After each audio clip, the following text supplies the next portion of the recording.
ముందుగా ఉపాధ్యాయులందరికీ నమస్కారం. వైశ్య వికాస వేదిక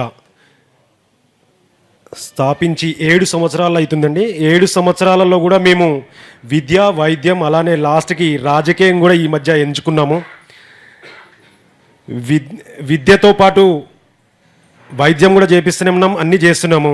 మా కాచమన్నకి ఏంటంటే ఎన్ని ఉన్నా ఉపాధ్యాయుల గురించి ఉంటే మాత్రం ఆయన అసలు రోజు ఏదో ఒకటి నేర్పిస్తూనే ఉంటాడు. ఆయన ఉపాధ్యాయుడు కాబట్టి రాజకీయంగా ఎంతో ఉన్నా కూడా ఉపాధ్యాయుల గురించి ఏదో ఇది ఉపాధ్యాయునిగా ఏదో ఒకటి నేర్పిస్తూనే ఉంటాడు మాకు. ప్రతిరోజు మార్నింగ్ అట్లా కాదు ఇట్లా చేద్దాం, ఇట్లా కాదు అట్లా చేద్దామని చెప్పి చేపిస్తూనే ఉంటాడు.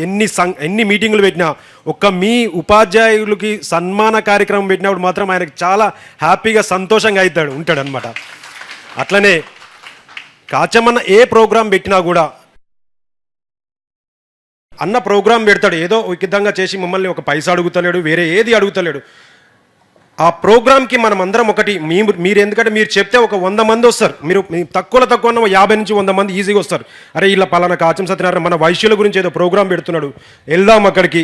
మీరు రాలేకపోయినా కూడా మీరు వెళ్ళండి అక్కడికి.